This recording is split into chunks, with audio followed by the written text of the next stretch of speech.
You are now watching Bathroom Break Wrestling. Enjoy.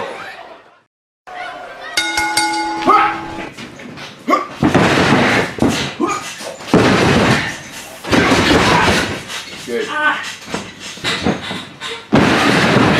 With World of Sport returning to ITV for the first time in 30 years, British wrestling is once again back on TV. But a lot's changed since the days of Big Daddy and Giant Haystacks. I'm going to be travelling to local wrestling company WAW in Norwich, looking at how exactly things have changed over the last 30 years. I'll also be training to become a wrestler for 6 weeks. I'll be training under WAW's head trainer Zach Knight, member of the esteemed Knight family, ahead of a match in Cromer Carnival.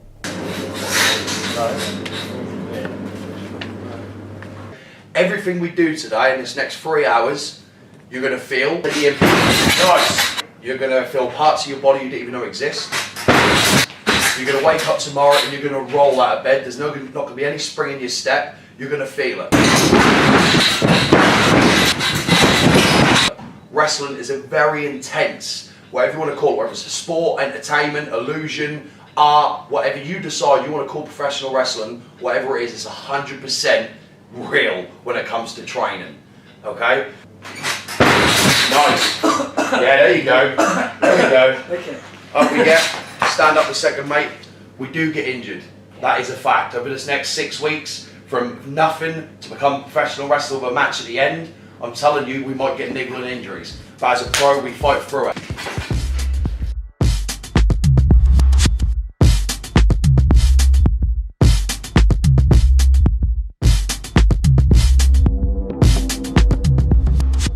I started when I was 10 years old. I turned up to a show and I was known for being Dink the Clown. People mistaken me for being a midget wrestler. So at the age of 10, someone got caught in traffic and my dad said to the promoter, my son's here, he's got his gear. You know, he's normally the valet or the manager to Dunk the Clown at the time. Put the lad in. So I was in an 8-man tag team match at the age of 10 and I was knocked out in 4 minutes. Literally knocked out? Legit knocked out. The guy done a leg drop off the top rope, and as it come down on my chest, the rebound of the ring hit the back of my head and just knocked me clean out. Wow, okay. British wrestling, I believe, is a stronghold in itself. You know, every single style of wrestling, whether it's Japanese or American or Greco-Roman, whatever, it all stems from the traditional British style of wrestling. Now, even though we've evolved and people don't want to see rounds or, you know, old men holding a certain move for 5 minutes and wasting around and stuff, they're still intrigued by how they made it look so real. You ask anyone over 35 about British wrestling, they'll say to you, that's when it was real on TV at World of Sport. You know, it's a style in itself. The way that we control the moves, hold the moves, everything we teach people, you know, is designed to hurt. You know, a standard pig's foot or a wrist lock in wrestling can still take you down and break your wrist if applied right. You know, so I believe British wrestling has a style of its own, and too many people try and adapt to the American style or the Japanese style because that was what was on top once upon a time. But, you know, British wrestling is now rising. People like Davey Boy Smith, you know, Owen and Bret Hart, all the people that have been the top of WWE started in British wrestling. This is the lad that I work with. This is Marcus. Hey, man. Marcus come to me with a lot of problems. He was under doctors, he'd been kicked out of all the schools, he had anger problems, disabilities, and they basically said to me, he'll never be a wrestler. Now I've trained him and he's my academy champion. Right. So he's doing really, really well. So at the minute, on a Tuesday I work with him. So I teach him a bit about life and life skills, and we do some wrestling training anyway. So the fact that you're here, any bumps that you need to take or be shown, he's going to do it for me.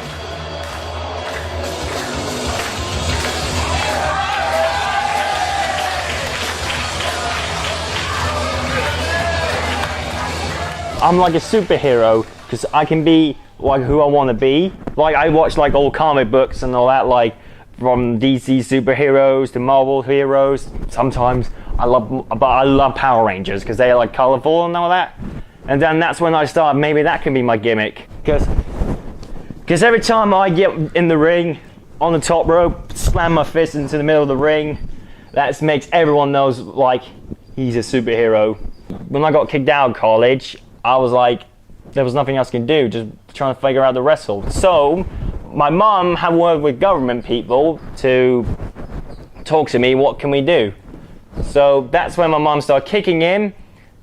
Then she had an idea. She said, how about a carer for you, Marcus? I said, isn't that the one who just follows me around every time and think like other carers? She said, no, this one's better. This one's much better. So that's when he started talking to my good friend, Zach. That's when she said to him, Zach, can you come help my son to be his carer and all that? And Zach happily agreed to do it, to show me the right way and all that, because he treated me so good. He was like a second dad to me. Ricky, he's like a really good granddad to me. He's like a good granddad. For me, it's like I'm home in WAW. Because all these nice wrestlers are so kind to me, and I just thought, I keep saying to Mum, WAW is like a new family of mine. A second family. Because good friends, good matches, good rivalries, fighting and all that. But sometimes I just love to say I just want to live here. Just build a house in the middle of this ring and just stay there. But it's really beautiful here and I love it. And obviously in wrestling you've always got your good guys and your bad guys. Yeah. You'll always be a good guy? Yeah, I've always been a good guy. Because I love the people, love their support. As long as they won't give up on me, I won't give up on them. These kids prove one thing. You know, whatever you're given in life, you can either sit and sulk about it, or you can go out and do something about it. And these kids put it in every week down at WW Gym, and they give you a fantastic display of wrestling tonight.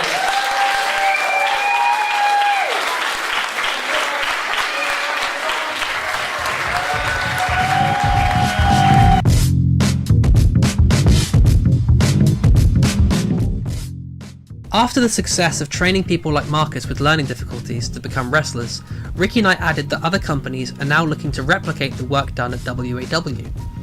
While this is something for the future, it shows that British wrestling is opening up to a bigger and bigger diversity of people. One area where wrestling has already undergone a dramatic change is in the women's division. After 28 years in the business, Soraya Knight continues to wrestle and train the stars of the future, including her daughter, now known as Paige, in WWE. Soraya is currently head of Bellatrix, a women's wrestling company and sister to WAW. When I came into the business, there was Princess Paula, Klondike Kate, Busty Keegan, Nikki Monroe, Debbie Drake. All the girls that from the 60s, 70s, and 80s. They were in it, but they were just then starting to decline.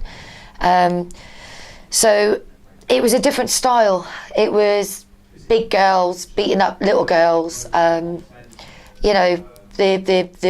big girls commanded the whole performance. There was female moves and male moves when I first started in the business, and I changed that because I got taught by men. So, I didn't get taught the female way to wrestle.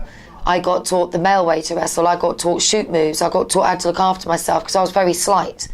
So, if I got in the ring, I had to make sure that the girls realised that I weren't going to be messed with. I kind of changed it from little skirts and, like two pieces to the girl that will stand toe to toe and take on the world. So I do believe that the aggressiveness of female wrestling is what has changed. The girls now, they're not doing the pussyfoot sort of TNA style. They're going in there and they're kicking the temples of shit out of each other. And there's nothing better than seeing two girls go at it. And I genuinely do not believe that apart from the clothes that we wear, there's no difference between me and you, because I can mess you up just as much as you can mess me up. And there's intergender matches. I mean, I wrestled Joey Ryan not so long back. The lines now are blurred. It's a wrestler in their own right, male or female. Intergender now is starting to really pick up. So for a woman to be classed in the same category as a man, not in the same league, the same category, means that we can do anything that we want to do. Female wrestling is unique. There's more characters. There's so many different styles that women can do. I mean, men can do a match, and a woman can do exactly the same match, but for some reason it looks different when a woman does it. But the girls now, I feel, have got a larger audience. We've got a larger stage, even though there's not very many female companies around the world. People are realising that the way forward is women's wrestling, and people have taken the women more seriously. I think female wrestling now is probably the best it's ever been. One of the biggest developments in wrestling since World of Sport left TV screens is the worldwide expansion of American wrestling company WWE. With a global platform and the ability to lure talent with big money contracts, WWE has been able to attract talent away from independent companies across Britain, leaving questions as to how much room is left for competition. I went to Newcastle to speak to Adam Pacitti, an online personality who has helped amass over 1 million YouTube subscribers, talking all things wrestling as part of What Culture and now Cultaholic. I think there is a desire for wrestling to return to British TV. I think that's, it was so huge in the 70s and the early 80s that there's an appetite that is still there. And, when you talk about wrestling to a British audience, people who grew up with that, they talk about Big Daddy, they talk about Kendo Nagasaki, they talk about Giant Haystacks. They don't talk about the people that perhaps you and I would talk about. We would go to Rock, Austin, Triple H, all those kind of guys. There's still a fan base there, and I think with WWE's distribution in the UK, it can be quite difficult for UK audiences to catch up with what WWE are doing. If you don't have Sky, you're probably unfamiliar with a lot of what WWE do. So a time slot like they've got on Saturdays on ITV, I think it's a tremendous opportunity for wrestling to be prevalent in the UK and reflective of how brilliant the UK scene is at the moment. You've obviously had a lot of experience attracting an online fan base. Just from your own personal experience, did you find that translated into people turning up at events and turning up at live things that you produce or anything else? Yeah, absolutely. I think when we were working with What Culture, we had this huge online audience. I think when we left What Culture maybe 8 months ago, we were over 1 million subscribers. It was really, really huge for us. But a lot of those subscribers were very WWE centric, and if you're not talking about the guys that they see on their screens every week and want to discuss, then they might not be interested. So, the initial WCPW episodes, when we produced those, they did really big figures for us. They did sort of 200,000 people. I think 25,000 people were watching live on YouTube, which was huge.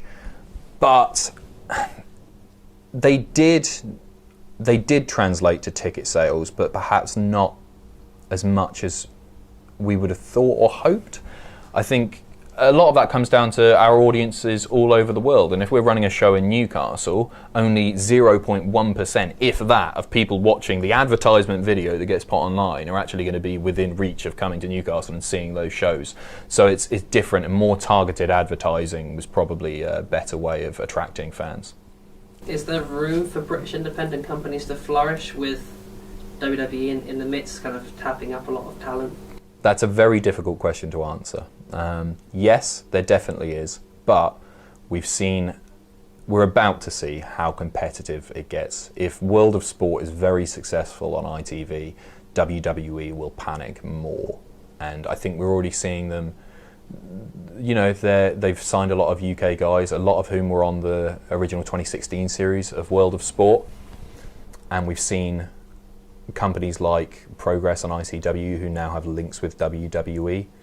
It's going to be interesting to see, if you're not with WWE, how easy it will be to succeed. Because if you're not with one of the big boys, and that could be WWE and ITV, if you're not with one of them, who's, any wrestler would take an ITV or a WWE contract like that because it's guaranteed money. So that creates a new problem for UK independent companies who aren't affiliated with one of those two companies.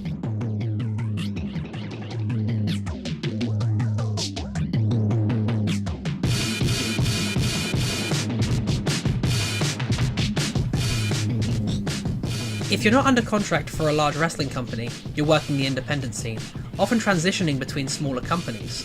While wrestlers in the past would share tapes to build a reputation, modern wrestlers have more capacity to treat themselves as a brand. Sledge, a wrestler based in California, has been spending this summer performing for WAW and told me about the importance of self-marketing for the modern wrestler. If you don't look at wrestling like a business, then it's not going to be a business to you. As in like your merchandise, as in branding yourself, your social media, so on and so forth, then I don't want to say you'll never make it, but it's going to be 10 times harder for you to make it a living in wrestling. I've seen a lot of bad wrestlers get shots that good wrestlers should have gotten. Yeah. due to not marketing themselves right.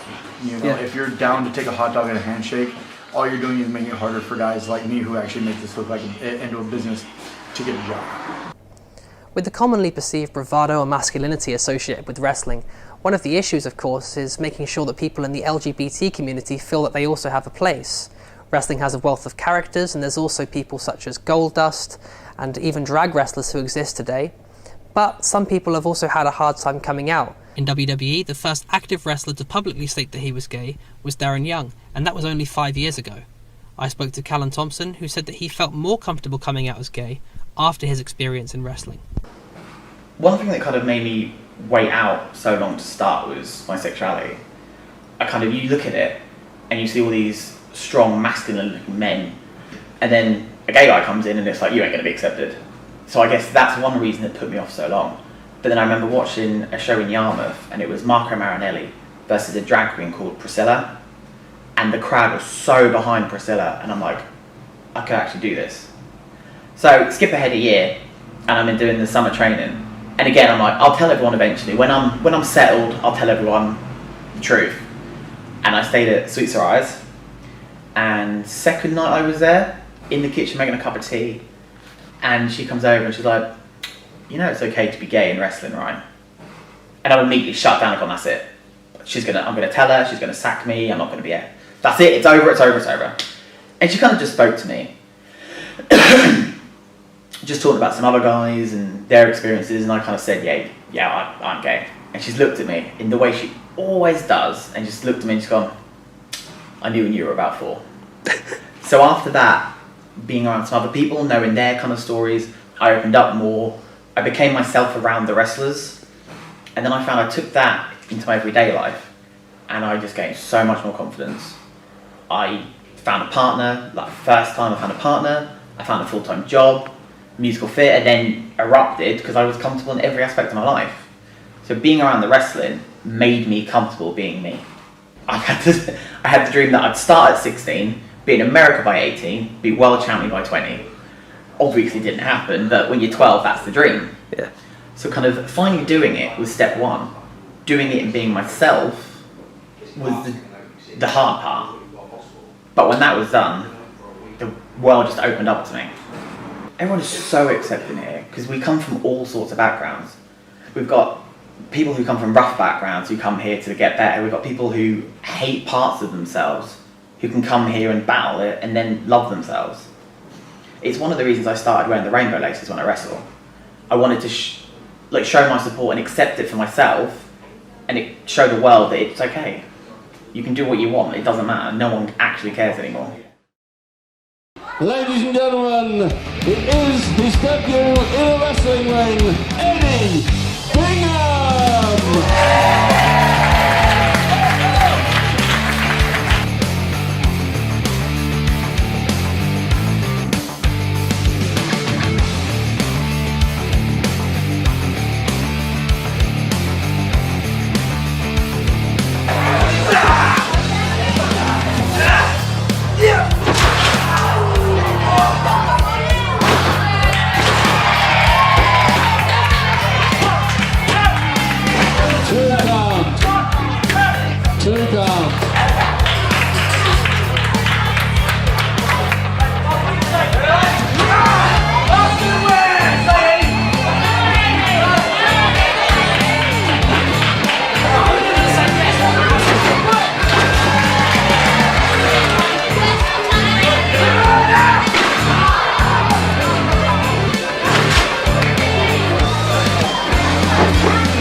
The WAW fans are really invested in everything you do.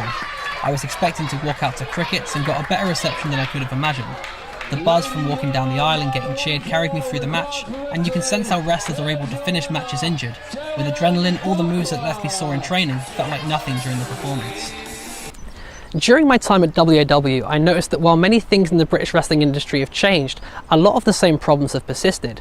Zach told me that out of 100 wrestlers, he believes only 5 or 6 would be likely to make a full-time living, and while I have a month to nurse my sore knee, those same wrestlers would likely be wrestling over 200 shows a year. However, one of the great aspects of British wrestling is its timelessness. In preparation for my match at Chroma, Axel Lynch choreographed the match between Jaiden and I, basing it off of a match between Johnny Saint and Kid McCoy from the 1980s. What was great about that was that it showed that even though the match is old, you can still find a way to get a great reaction from a crowd, basing your moves off of an old blueprint from over 30 years ago.